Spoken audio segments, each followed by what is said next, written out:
Evolutionary.org Hardcore 2.0, episode 32. Today is going to be a fun one. We're going to do HGH cycle with Euro-Pharmacies. We've gotten a lot of comments, Mobster, out there. And guys saying, do growth hormone, do growth hormone.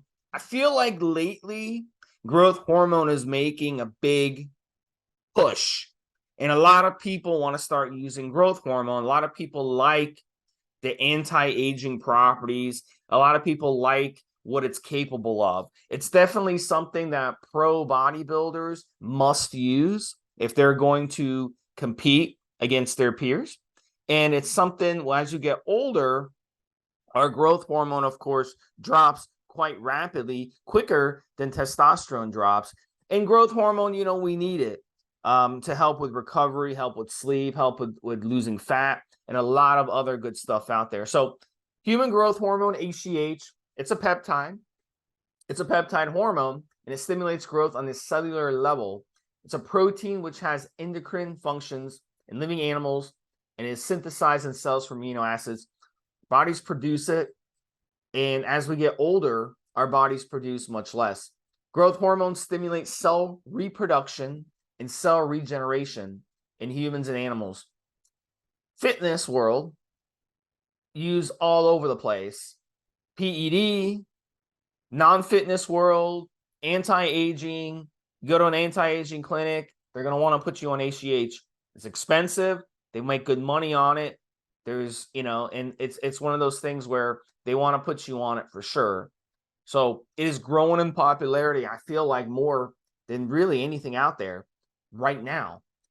So one of the differences that separates anabolic steroid use from growth hormone is that it is capable of using mitogen to help you grow. And what mitogen is, it's a chemical substance, encourage cells to grow and divide. So one cell, Mobster, can turn into two cells and so on. Anabolic steroids, that doesn't happen. Anabolic steroids, you grow the cell, but you don't split it and grow it. This is why professional bodybuilders are now 300 pounds. And back in the 70s, they were 195, 200 pounds. That's one of the big factors in that. Anabolic steroids, they specifically work on a principle that increase testosterone and decrease cortisol levels, binding to SHBG, stuff like that, to allow muscle growth. But human growth hormone actually splits the cell. So completely different. If you compare, for example, Frank Zane of the 70s to Marcus Rule, your boy of the 2000s, and you look at them, Marcus, he's on HGH. Frank Zane, not on HGH. You see the physique difference. It's like basically man versus boy, if you look at a side-by-side comparison, Mobster. Why don't you touch on that a bit? Right, so cell splitting is so-called hyperplasia, Steve, and there's actually an argument that goes against what you just said, but I will say that what Steve said is mostly true. And here's why it's a little bit wrong, but it's also why it's also true, and I'll explain. Okay, so as Steve's explained, it's more likely to happen with growth hormone that you get what we call cell splitting, division of cells, and that includes muscle cells, versus the enlargement, thickening, and strengthening of the cell vis-a-vis the normal thing that you would do in the gym when you lift weights and so on and so forth. Hyperplasia, which is the multiplication of cells via cell splitting into the same space. So, for example, Steve, 1,000 muscle fibers becomes 1,100 because of what you did. The issue, Steve, is that the kind of training that produces hyperplasia is unfucking believably difficult to reproduce in human beings. And off the top of my head, and this is completely a memory thing, guys, so if I'm wrong, feel free to look up the science and tell me why. I believe they've done something really fucked up, Steve. Like they tied weights to the cat's towels and they stimmed them with electric shocks, and the cat would rush off at 100 miles an hour, dragging his weight behind, and then they would biopsy the thigh muscle of the cat. And because of the weight and the inducement, so to speak, with the electricity, it would be a situation that would never occur in nature unless the cat was trying to get away from something or whatever else. They've done the same thing with mice, Steve, and it induced hyperplasia. So the way that would happen in the gym would be practically non-existent, Steve. You'd have to be doing absolutely crazy amount of reps with a weight that would kill most people for 1 or 2 reps.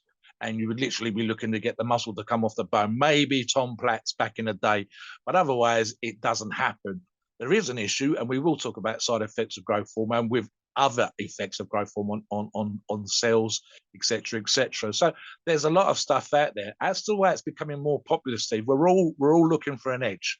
And as you know, and because both of us have been around the game a long time, and I certainly have, it's one of those things that we say, okay, it falls out of popularity because of misuse and because people overdose, because their diets are shit and so on and so forth. And then they'll see someone that runs it properly, effectively, with the diet, with the cardio, with everything on point, and they go, haha, I noticed that he said he's using growth hormone, and then it becomes a popularity thing again. So, of course, in today's podcast, we're going to be talking about proper dosing, effective dosing, how to train, how to eat, etc., etc. We'll touch on those briefly, of course.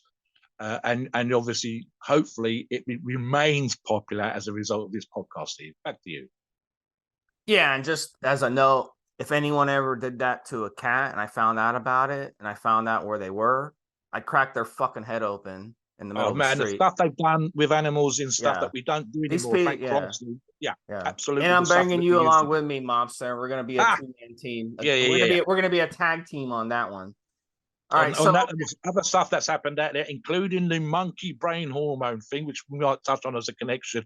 The stuff that used to happen in the 50s and 60s versus now, thank fuck. And because thank fuck, we also remember to learn from the science, means that we don't have to do those crazy fucked up things tough guy. anymore. You're a tough guy, Mobster. No, speaking of monkey brain, it'd be human brains. We'd be investigating their human brains for these guys. That's it, man. If we Back to you caught them anyway. doing that.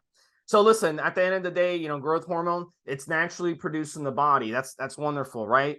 But we do so much things in modern history to suppress growth hormone. One of the things that we do in modern history is that we eat. As soon as we get up, we eat. Every 2 hours, we eat. We snack. We do this. So when you do that, you suppress growth hormone in the body. So we know with fasting, when you fast long periods of time, your growth hormone increases for 5 straight days. So if you fast for 5 days, your growth hormone will skyrocket to the highest level it's ever been. And one of the beauty parts of that is we know that the natural growth hormone that our body produces is going to be more effective than injecting growth hormone exogenously. So at the end of the day, if you can combine fasting with injecting exogenous growth hormone, that's going to be one of the best things. And we'll get into that later when it comes to dosing, because there is some strategies to dose HGH to get the most out of it. But we'll get that in a second. So as I said earlier, look, growth hormone drops as we age.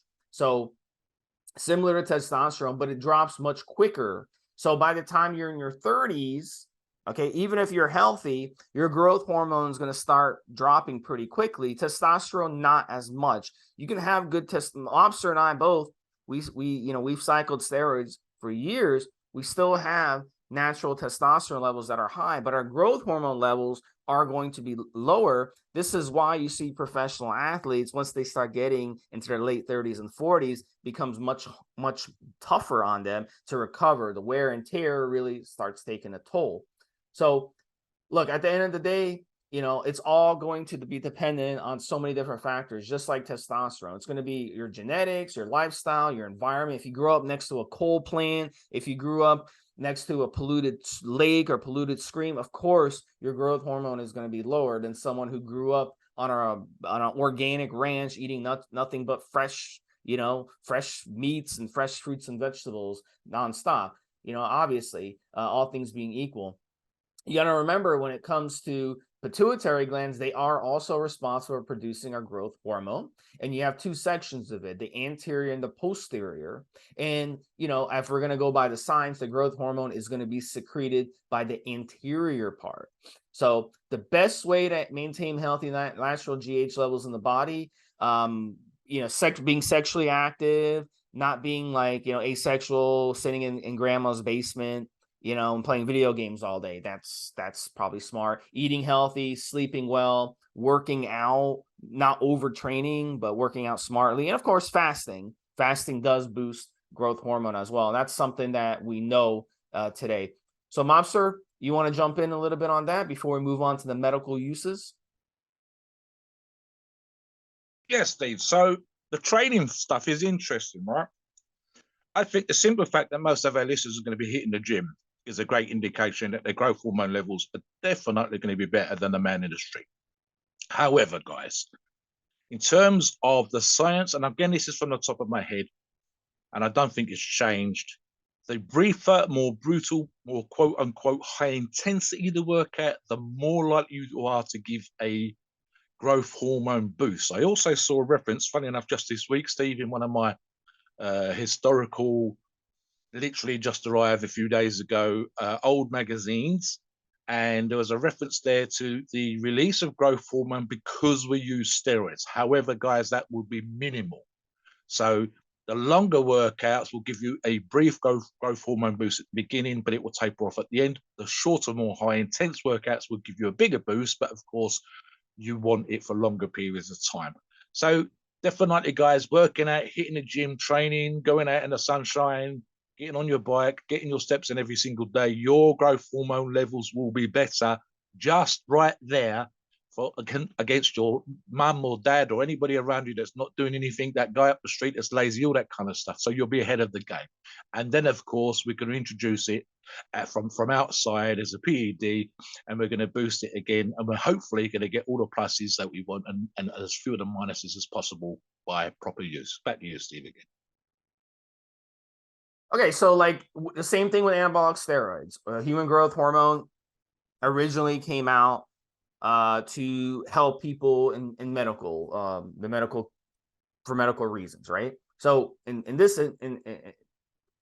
example, human growth hormone help children suffering from growth disorders, and also to help supplement adults who have growth hormone deficiencies. Also, muscle wasting. We saw with HIV patients in the 80s when HIV came along, they started giving HIV patients growth hormone. I'm not sure if they started giving them right away, around when HIV/AIDS first came out, but I know that over time, especially in the 90s, definitely they were on it.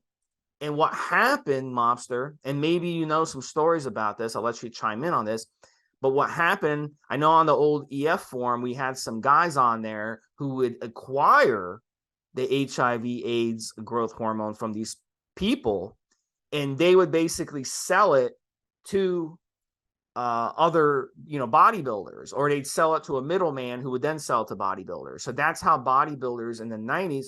Why don't you touch on it, because you know more about that? Yeah, so I actually looked into this, and I've mentioned it on a couple of previous shows. I said I've got two buddies that have both got stomach conditions. One's got Crohn's, and one's got colitis, which are essentially the immune system attacking parts of the intestine. So their food absorption is really bad. They have days, Steve, where when they told me the numbers, I just couldn't. I think I've had one day like that in my life. It is not uncommon when the issue flares up for them to be in the shitter 20 to 30 times a day. You're literally feeling drained, minimal food absorption, and so on. So what did I do? We had a conversation. I was getting into the whole performance enhancing drug research and how it works and whatever else. And I said, look, there's something out there which, and I went off and double checked on this, of course, the growth hormone being used to repair the gut lining, to repair the gut that was being eaten away by the body. So the problem in this country, Steve, is cost. And the NHS, our National Health Service, doesn't want to pony up the kind of money that big pharma would charge the NHS to provide growth hormones. So they look at a million other ways to try and treat the condition. So I went on, as you just said, to a couple of forums, and I was literally looking for Crohn's and colitis repaired with growth hormone, yada, yada, yada. And it was two HIV/AIDS forums. In the cases where the victim of HIV or AIDS, as we'd like to call them at the time, had the disposable income, they were spending on average in those days, and we're talking about, I think, 10 years ago now, because I'm thinking about how long I've been here, $500 a month. And the quality of life in the case of the HIV and AIDS was increased. And the quality of life in the case of the side effect for us, the boost in the Crohn's and colitis for my two buddies, was also improved. So it came down to, could you afford it or not? And I think you just said, this is what happened with some drugs that was being treated prescribed for HIV and AIDS victims at that particular time to boost the immune system, to retain muscle tissue, and so on and so forth. And in a few cases, they were boosting their own residual income, if you want to call it that, Steve, by selling the stuff that they wasn't using. So as often as not, they would be overprescribed, and especially if they were paying for it privately, and there was sufficient sometimes at the end of the month that they could sell it onto buddies. And of course, the science behind that, the thought process behind that, in terms of the reason why they were being prescribed that in the first place, become of interest to bodybuilders. So if you haven't got a suppressed immune system, you haven't got a condition that's attacking a part of your body, and in this case, the intestine, if you're increasing your body's ability to retain muscle tissue, that's when we become, as we say here, Steve, all ears. And we are very interested in that, because if we're otherwise healthy and we can retain more muscle tissue and we can have a better gut and we're going to absorb more good nutrition, then that's definitely of interest. The same thing will be the case for the nutrition that the guys were using, and so on and so forth. And there are other things we, of course, know about the benefits for fat loss, skin repair, injury, and so on and so forth. So all of those things, and that kind of, I won't call it a pseudoscience, but it was science for something else that the bodybuilder didn't have, but he could see that there was a benefit if he was healthy by doing what they were doing. And that's how, as you say, some of them were selling on surplus products, and there was the way that it came in. There's other history, of course, in the background, way back in the day, and we joked with it earlier on with regards to how it first came into people's hands and where it was originally sourced, and the science behind the production of it, and so on and so forth. But that's very much not the case now, guys. So we can touch on that in the history, Steve, but as you know, in the modern times, it's no longer required to be produced in that particular way. But obviously, again, the experiments they did back in the day just to get hold of growth hormone are absolutely crazy. And again, the sources that people needed to use, like the HIV and the AIDS victims, was how we used to get it, but that's not how we get it anymore. So yeah, back to you again. All right, so let's get into buying HGH. So when you buy HGH, it's going to usually come in a kit. In a lot of sources now, also they have pens. But in this case, with Euro-Pharmacies, theirs is going to come in a kit. It's going to be in powder form. The stuff isn't cheap. It's not cheap like using testosterone. So a month's worth of HGH is going to be 2, 3, sometimes 4 times more expensive than a month's worth of testosterone, and that's normal. This stuff isn't cheap for a reason. So there's a lot of HGH kits out there. You want to make sure that when you get it, you're getting that Eurotropin from Euro-Pharmacies.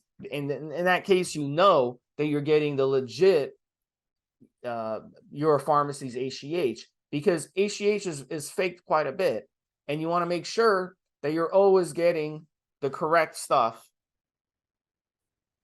So Euro-Pharmacies, they also have them in vials. You can buy the vial, and I can pull that up right now.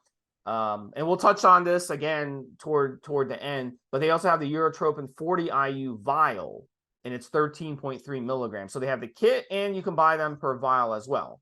So they have 2 options for you in this particular situation. So you're covered with Euro-Pharmacies. Now you want to make sure that with HGH too, you're patient with HGH, because it can take a while. And again, we're going to get into that when we talk about cycling and stacking it. But I wanted to get the benefits of bodybuilding. And when it comes to the benefits, it's quite, there's quite a bit of it. And we see pro athletes in all sports who use HGH. And the beauty part of HGH, Mobster, if you're a tested athlete, is that it's in and out of your system when it comes to being detected. So since it's a peptide and it's in and out of your system quick, you have to use it every day, right? If you want it in your system, obviously, you have to use it every day if you want it to get the exogenous benefits. But also, it's in and out of your system enough where if they call you up and they say, yeah, Mobster, you've got to show up on Thursday at the lab, 1 hour away from your house, you're getting tested for PEDs. Okay, beautiful. So just don't inject HGH for the next couple of days. You go and you'll pass your test. It's that simple. So that's a nice thing about HGH. When you use anabolic steroids, if you got 3 days to go do your test, guess what? You're going to get busted. It's detectable. SARMs, guess what? You're going to get busted. They're detectable. In 3 days, they're detectable for sure. But when it comes to HGH, it's sending out your system. So unless you're getting tested that day, you literally won't see. We've actually had people test HGH on the form, get blood work done, and they've done it like 3-4 hours, 5 hours afterwards, and their HGH levels were normal. So basically, you get that spike, and then your numbers normalize quick. So they're not going to be able to detect it if it's after 2-3 days. There's no way they'll be able to detect it. So that's really, really good. It's really, really good in that situation. So here's the benefits to bodybuilding, and I'll let you do the second half, Mobster. But faster recovery, and what that means is when you go work out or you're an athlete and you pound yourself in the game, or you pound yourself in the gym, or you pound yourself, you're a power lifter and you're doing heavy ass weight, you're going to recover quicker from that. You're going to be able to hit it again in a shorter amount of time, half the amount of time. Cholesterol levels improve. It's good for your heart health. If you've got low HGH initially and you run the proper amount of HGH, it's good for your heart, not if you overdose. Increasing endurance and performance in the gym. This is why Lance Armstrong, he was using HGH, because it helps with endurance. It helps with your performance overall. As I said, your energy levels, especially if you go from having low HGH to having normal HGH or elevated HGH, one of the things you'll notice is your energy levels are better. Increased libido, especially for those of you who have low TEST, low HGH. Let's say you go on HRT, hormone replacement therapy, and the clinic puts you on both testosterone and HGH together, you'll notice a pretty quick change in your libido right away. And then your immune system, if you got shit HGH levels, your immune system is going to be in the gutter too. That means when you go to the gym and there's some people sick around you and they touch the bar, then you touch the bar, then you touch your face, or they breathe on you, or they cough, or they sneeze near you, it's going to be easier for you to get sick because your immune system's not strong enough to kill that virus. And that virus, where you won't even notice it. Like, I've got a strong immune system. People around me are sick, whatever, but I don't even notice, even if I'm carrying the virus, like if I got COVID or something. When I got COVID one time, really, I had like one night where I was like sniffing and sneezing, and then I was fine. But then other people, I have relatives who got COVID and they died.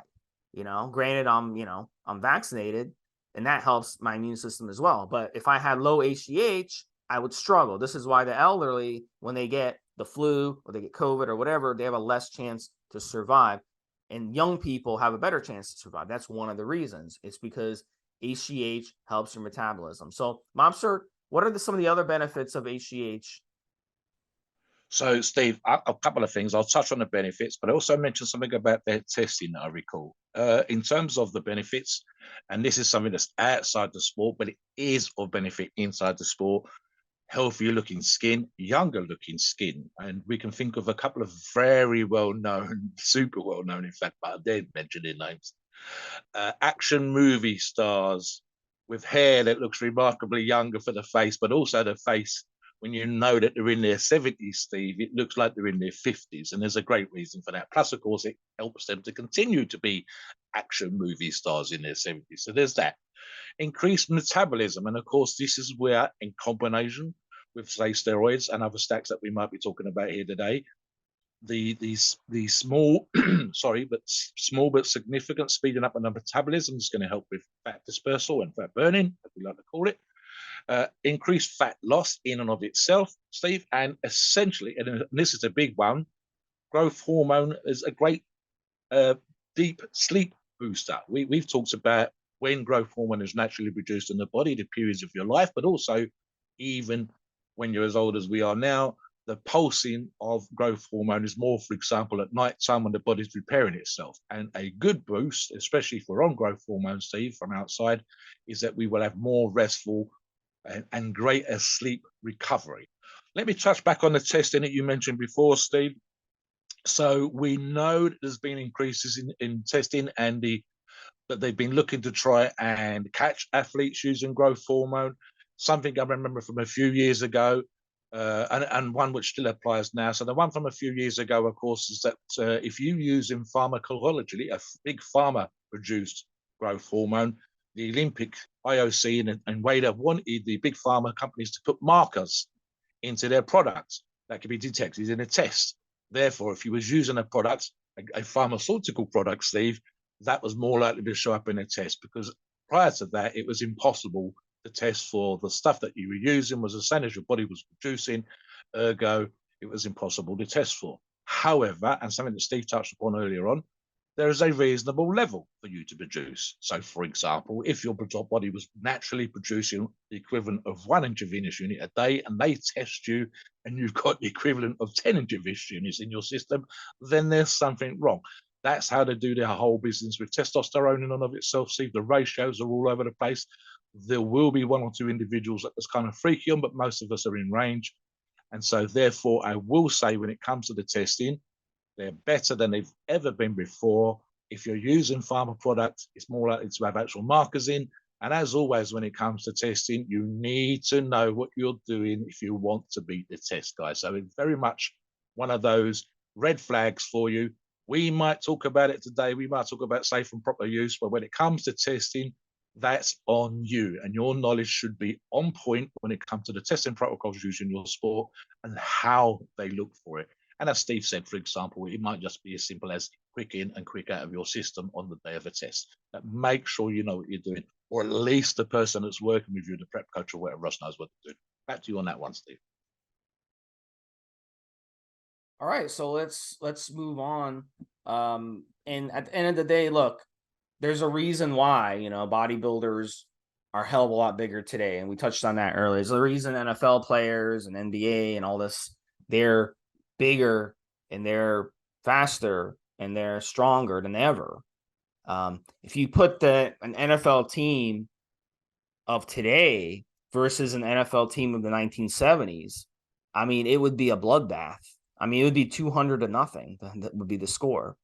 NBA team, NHL team, anything, any sport. And one of the reasons why is, we've evolved when it comes to nutrition and training and all this other stuff. But also, it's because of HGH. And human growth hormone is very, very important to give you that edge over your opponent. And at the end of the day, in bodybuilding, there's no way that these guys can get to where they are without running a crap ton of HGH. So, and if you're an average Joe, which obviously most of you are out there, HGH, especially as you get older, can really, really make the difference. So Euro-Pharmacies HGH is a really, really good option for you to try it for yourself. And then you can kind of see the benefits in there of it. And if you notice when you're on HGH after like 2-3 months, you're like, wow, I'm seeing a lot of benefits, then that in itself is the red flag that your HGH levels were low initially. This is what I tell my clients. If you go on a little bit of HGH and you notice like, wow, I see a big difference in my sleep, I see a big difference in my appetite, I see a big difference in my recovery, then that means that you had low HGH to begin with. So that before and after benefit is going to be much more large. But if you're 20 years old or 25 years old and you go on HGH at a low dose low dose at a proper dose, I would say a moderate dose, and you don't notice much of a difference, it's not necessarily because your HGH you're taking is fake, but it's because at that age, you've got already good growth hormone levels. So you're not going to notice those drastic changes, you see? So this is why younger guys, HGH is really it's not really beneficial for you. You're not going to see as much benefits as someone who's in their 50s or 60s or something, or an athlete that's in their 30s or 40s. So that's food for thought right there. So we got to get into the side effects. And, human growth hormone, it's obviously not like anabolic steroids. It's going to have different effects on your HPTA. It's not going to shut you down like anabolic steroids. Okay. So when you use anabolic steroids, your pituitary glands stop producing hormones. And what happens is when you come off the anabolic steroids, your hormones are in the tank, your testosterone levels are in the tank. So you've got to get your testosterone levels back up So your body has to come back, your HPTA. So you run a post-cycle therapy that gives you a soft landing, yada, yada, yada. With HGH, it doesn't work like that. So HGH, one of the other benefits, which ties into the side effects, is that you can run HGH on cycle, post cycle, bridge, off cycle, whatever. You can run it by itself. You can run it in a stack, and it's not going to shut you down unless you're running it with anabolic steroids. Does that make sense? So that's a misconception. Like guys in the back in the 90s and 2000s, because they were ignorant. They were ignorant because they didn't have access to blood work the way they would do today. So if you run HGH, your testosterone levels aren't going to tank when you run HGH. You see, your hormones aren't going to tank when you run HGH. It has no bearing on that. So that's kind of the advantage, again, of using growth hormone versus using anabolic steroids. You don't have to worry about getting shut down. But what are the side effects, though? Hypoglycemia. When you run HGH too high, you will, not may, you will open yourself up to hypoglycemia. The reason for that is your blood sugar. Your blood sugar will start becoming an issue. So what do guys do when they run a lot of HGH? They also run insulin with it. They run insulin with it to drop their blood sugar down. Now, hypoglycemia is low blood sugar, right? You start getting the shakes, you start feeling that. So HGH moves around your blood sugar a little bit, especially if you overdose it. So guys who overdose it, who are pros, they'll take insulin with it, and the insulin will help nutrition partitioning. So give them a double benefit where it's going to drop their blood sugar down, and then it's also going to boost the nutrition partitioning, so they're able to basically grow more muscle, combined with anabolic steroids. Obviously, you don't want to run HGH and insulin without your anabolic steroids if you're a pro bodybuilder and you're running an enormous amount. We got guys, professionals, running 10, 15, 20 IUs of HGH. They got to do what they got to do, right? Now, another issue too, achy feeling when waking, pain in the joints. This is something that some people experience. And it's kind of tied into carpal tunnel syndrome, where you have painful wrists. Carpal tunnel, if you're doing a lot of typing, if you're doing machinery, I know some guys who are in their 60s, they used to do a lot of machinery work. They'll deal with carpal tunnel. And then water retention can be an issue initially, especially if you're overdosing it. And then sleepiness, having to take naps during the day, and it really puts you to sleep hard. So if you're one of these people that just dozes off in the middle of the day at work and you're running HGH, that could be an issue. But again, with all these side effects, Mobster, it's people who run too much of it. And let's say you're using a good quality like Euro-Pharmacies HGH, and you run 4 IUs of this HGH, there's a good chance that some of these side effects will definitely rear their ugly head on you. And it's because you're running too much. If you're just going to run it for its therapeutic benefits, you don't need to run that much, especially with the Euro-Pharmacies, because it's a legitimate HGH. You see what I'm saying? But back in the day, in the 2000s and the 90s, people would get fake HGH from overseas on the black market. So they'd have to run 2, 3, 4 times what they would have to use because their stuff was underdosed. So you see guys recommending 4 IUs, 6 IUs, 8 IUs of HGH. And then now guys are getting Euro-Pharmacies HGH and running 4, 6, 8 IUs. And they're like, oh my God, I'm getting carpal tunnel. I have clients coming to me and they're like, oh, I have carpal tunnel, Steve. What's going on? I said, because you ran too much of it. I told you to run 2 IUs and you're running 4 IUs, 6 IUs. Why? Like, oh, Steve, someone on a forum said to run 4 or 6 IUs. Why? Because those guys on the forum, they were buying underdose HGH. So you're giving yourself side effects. It's not the HGH's fault. You're giving yourself side effects. So it's all about managing and being smart, guys, when it comes to it. Touch on that, Mobster, and then touch on the organ growth, the HGH growth gut thing, because I want you to talk about that as well. Yeah, so the first ones, guys, again, referring to what I made the comments on earlier on, when you go off and you look up the science for a buddy and you say, what's the benefit for them with growth hormone?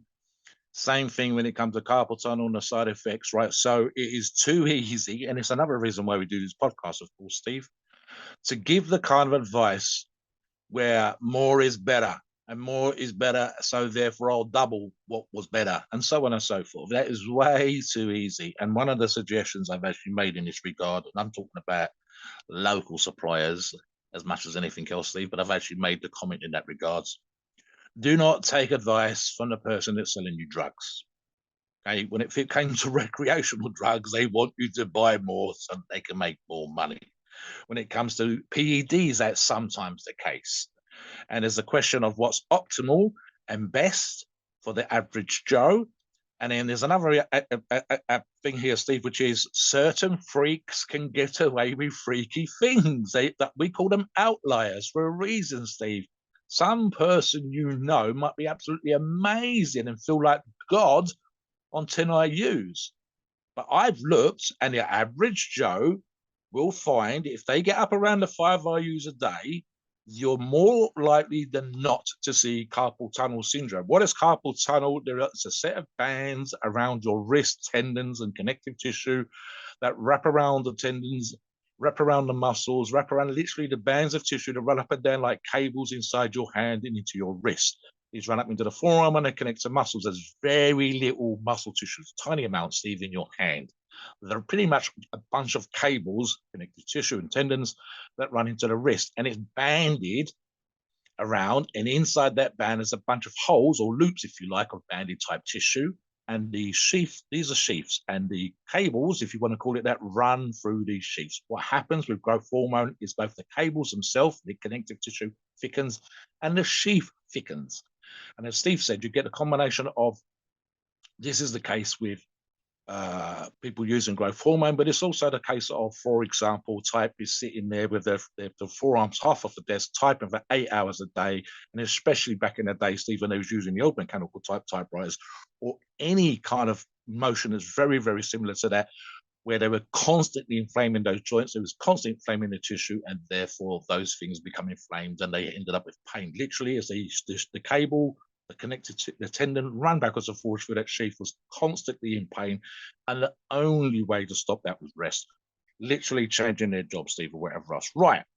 Regarding the organ growth, now we're using an article to refer to when we talk about on this podcast, so that we've hopefully got the science and the side effects and the dosages, etc. up to the point.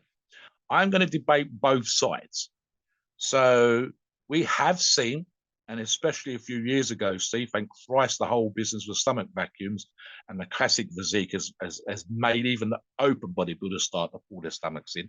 But what was happening, Steve, and I'm thinking even with Ronnie Coleman and others, they were getting big, and I'm talking about mega big, 250, 260, close to 300 pounds on stage. And there were a bunch of photographs, which have always been available, Steve. The person relaxing between poses has always been there, but it became more prevalent. So what you started to see was video clips and photographs of people relaxing between poses, and as we say here, Steve, and in America, letting it all hang out. And to the point where they look pregnant. And it actually got a name, bless him, Dave Palumbo. The name became Palumboism, which was where he was ripped to fuck, vascular as all hell, freaky quads, freaky back, freaky calves, etc., and a six-pack, but it looked like he was pregnant.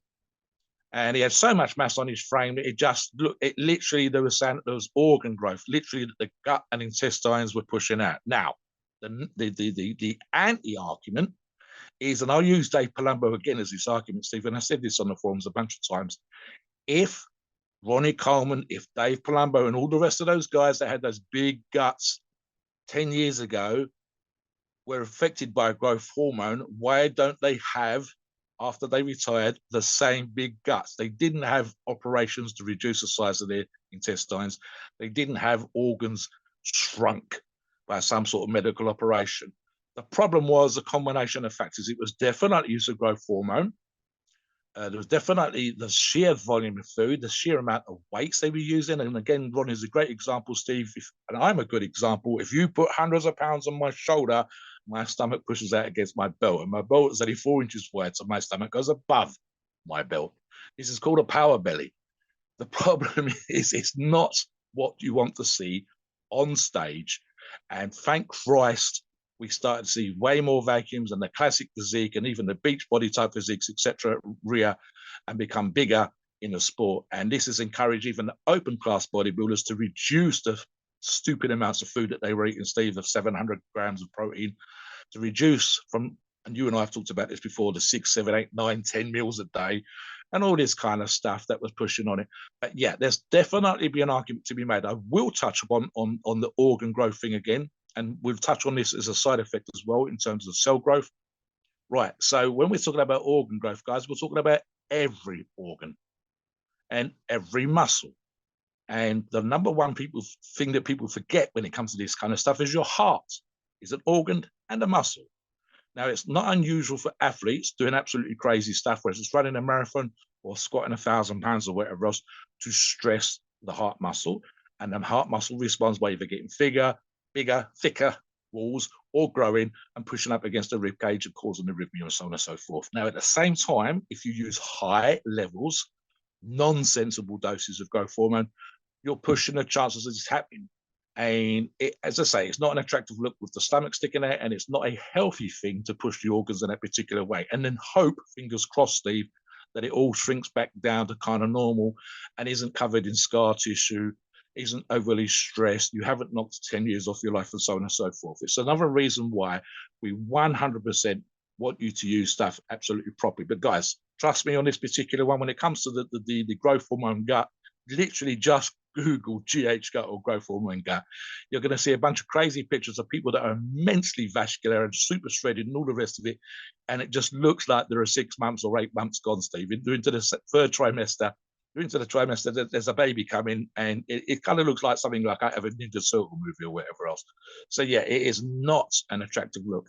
The last one, when it comes to side effects, and this is a specific point of the article that we're going to attach to this podcast, is the potential for an increase in cancer. And cancer cells are cells the same as all the other cells in your body. They're just doing fucked up things instead of what they're meant to be doing, like, eyes and lungs and skin and whatever else. The problem with growth hormone is it affects, again, all cells in the body. And we want the positive effects. We don't want any of the negative effects. But there's a good argument. And I'm going to actually say that there's a suggestion in the article, Steve. I'll read this particular line. Although there may not be a concrete evidence to show this, we are taking educated guesses as to whether or not there's an effect on the body. And it's one of those things, it's like you have an insurance policy, but you don't want the house to burn down.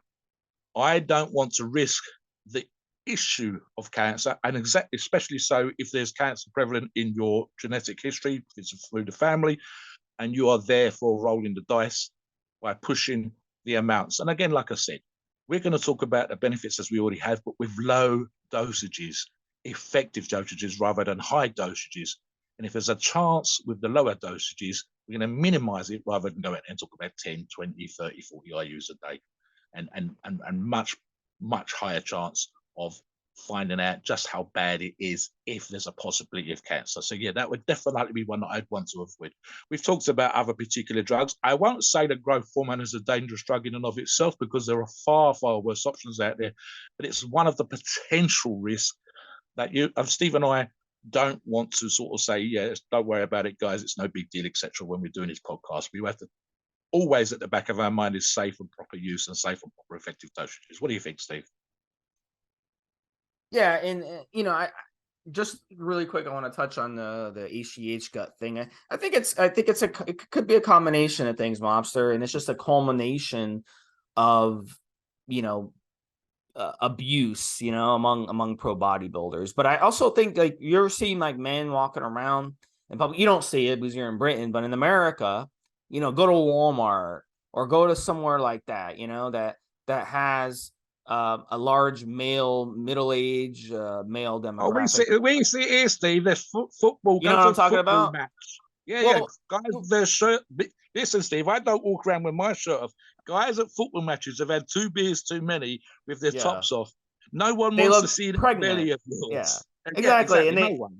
And they're not taking HGH. In fact, they have no HGH in the body. So to blame HGH solely for it doesn't make any sense. I think it's a combination. It could be a combination of your organs are inflamed from the HGH, but also that it's mostly the vast amount of food. So when you're using HGH with insulin, if you're not eating a lot of food and you're not eating a lot of carbs, you're not eating a lot of proteins, it's in even like good fats, although like, that's a debate for another day. But if you're not doing that, you're really not able to take advantage of it, because the whole point is the nutrition partitioning benefits of high HGH, high insulin, and lots of anabolic steroids. So these guys, it's almost like for them, it's a job to eat and eat a lot and stuff themselves to the point where, I'm almost about to throw up. And that's what they do. And you're going to have a voracious appetite when you're running all this stuff. You're running tren, HGH, insulin, and then you're running equipoise, lots of testosterone, and then you cut the testosterone off, and you run masteron, yada, yada, yada. But you're going to have a voracious appetite anyway. So it's just a vast amount of food. Let me touch on one more point, Steve, which is just two things, right? One was I'm going to blame the judges. If you reward guys whose photographs are online of them on stage at competitions with their stomachs hanging out, then that's partly down to the judges, because the judges are supposed to be judging you all the time, not just when you're flexing most muscular or double biceps or whatever else. You are supposed to be standing there. This is protocol for any competing bodybuilder. Listen up, guys.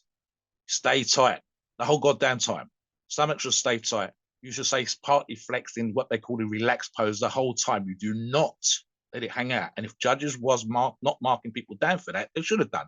The other one was the great Arnold Schwarzenegger, who's still with us as we do this podcast. And he said he'd had enough. That's when the growth of the classic physique and those competitions started to grow more, Steve, because he was doing the Arnold Classic. He's not a judge, but he obviously has influence over the judging panel. And he said, we want to see small waists. We want to see flatter bellies. I want to see more vacuums. He literally done a video of this. You can find this online, guys. And he said, listen, enough is enough. We don't want to see these. I don't want to see 300-pound monsters with their bellies hanging out. It's just ugly. And it's not what bodybuilding is about. And it was enough of a comment that we listened, and the line was drawn at that particular point. So thank goodness we've still got examples of it, Steve, but it has reduced back to, thank goodness, more sensible levels in terms of the stuff sticking out or whatever else. Let's talk about effective dosing, Steve, and stacking now. Yeah. So very, very important to separate, the normal Joe from the pro bodybuilder. Pro bodybuilders are running up to 20 or more IUs a day. 8 to 20 IUs is standard. I'd say 12 to 15 is pretty much, what they're using, especially if they're in the open competition, heavyweight competitions, right? And then for a normal Joe, look, you want to start somewhere. If you're an older guy, you're mobster's age, you're a boomer, and you just want to do it for therapeutic benefits, 1 to 1.5 IUs a day is where I would start, and then go from there. But you don't need to go very high because you're going to get big benefits. Like I said at the beginning of the show, you've got such low growth hormone that just running 1 IU you're gonna feel the difference. You see what I'm saying? So you don't need to run much for that benefit. Now, if you're a younger guy, maybe 30s and 40s, and you're looking to get some better endurance and better performance, then you could go 1.5 to 2.5 IUs. If you're running the Euro-Pharmacies high quality HGH, as you should, and that's why we're doing this show, you're going to notice you don't need to run as much as some of these other HGHs that's out there. And there's a reason for that. It's because it's high quality, like I said. So I would start there and then see how you feel. You should notice. The other misconception is, I got to run HGH 6 months to see any benefits. No, you don't. You should notice within the first week or two, you will notice a boost in your appetite, okay? Especially if you have trouble with your appetite, you should notice a boost in your appetite, which can get annoying, okay, in some situations, but that will balance out over time. You should notice you're sleeping harder at night.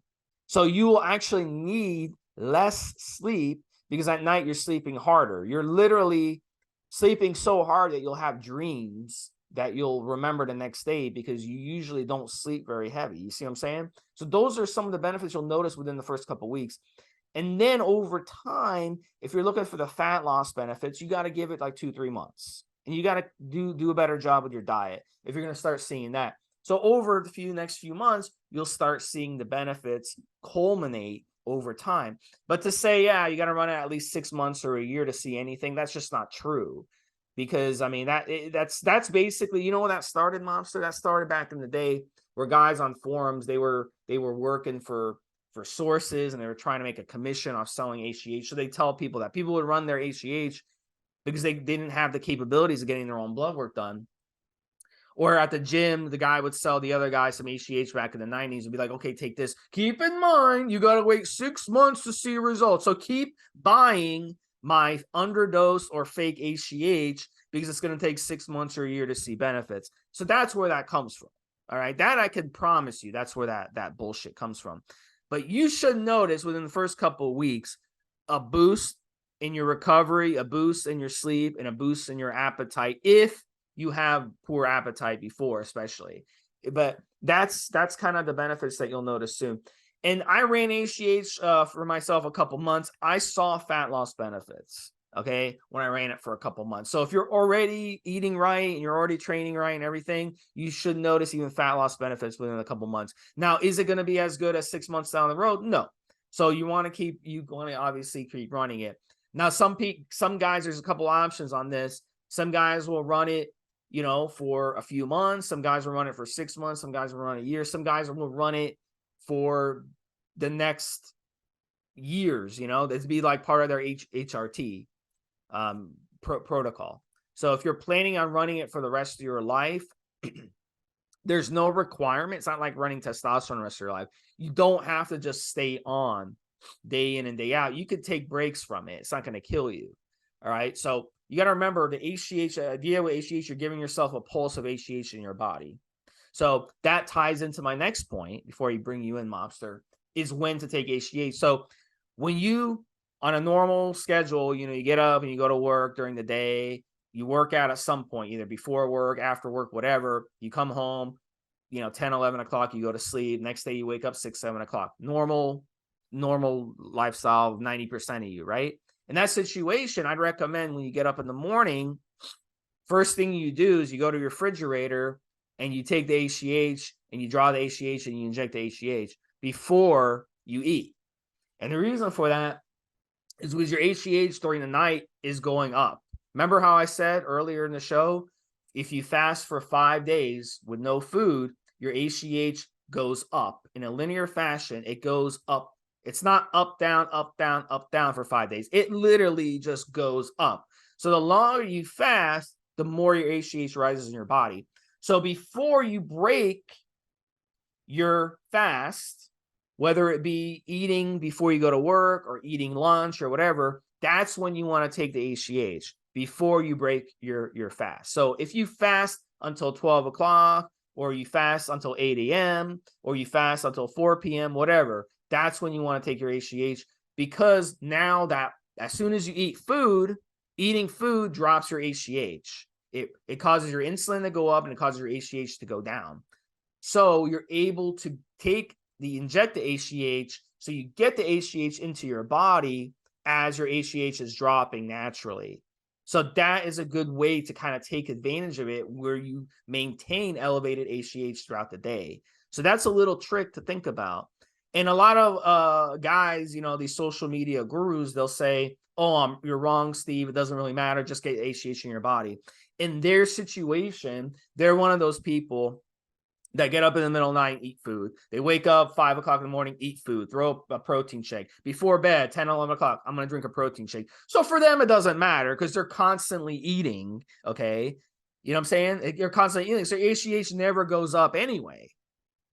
So you've got to be fasted for like 6, 7 hours for your HGH to even start rising in the first place. So if you're eating before bed, you get up in the middle of the night, you eat a snack, you get up in the morning, you throw food at your body. In that case, it doesn't matter when you take the HGH because your HGH in your body naturally is never elevated in the first place.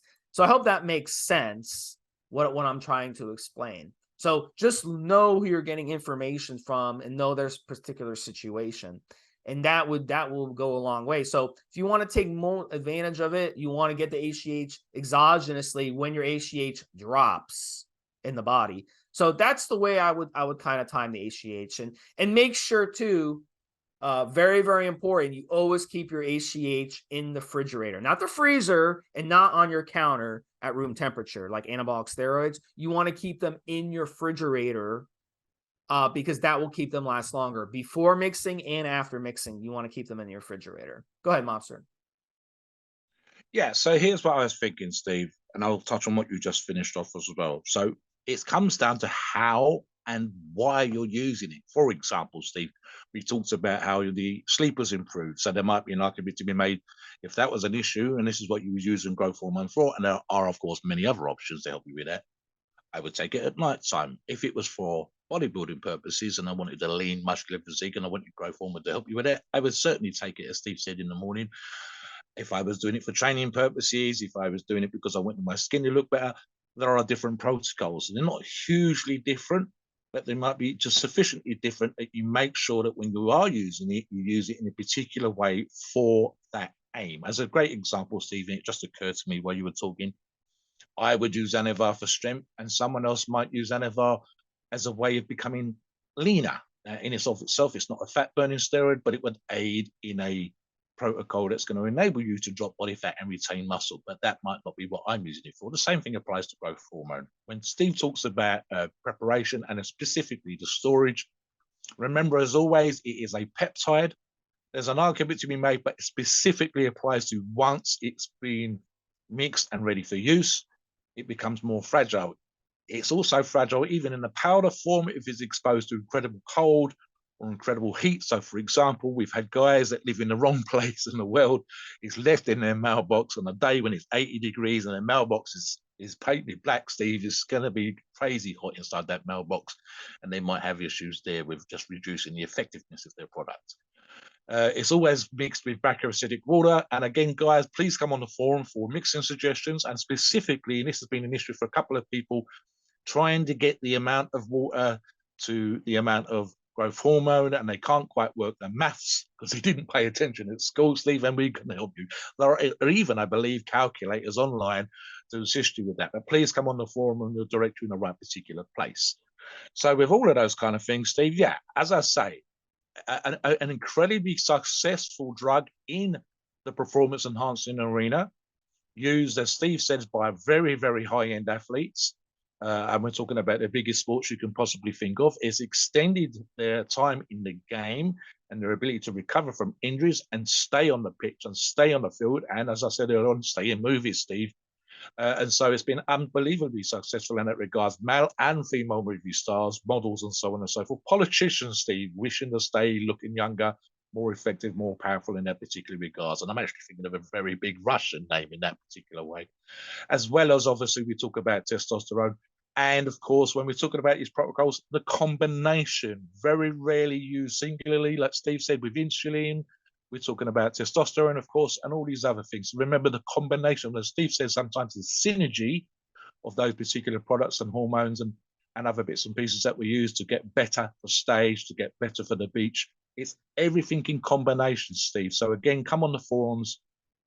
Don't just ask about growth hormone. If you're using something else, let us know what else you're doing. But especially we're looking, as always, Steve, for feedback. We want to know how you've used it, how it's worked for you, was it effective? And yeah, again, feedback as always is super, super important. Hopefully you got some information from us, guys. If there's anything you missed, you let us know in the comment section again. Please note, we are not doctors and the opinions are ours, is our view and based on our experience and views on the topic. Our podcasts are for informational purposes and entertainment only. The freedom of speech and the First Amendment applies.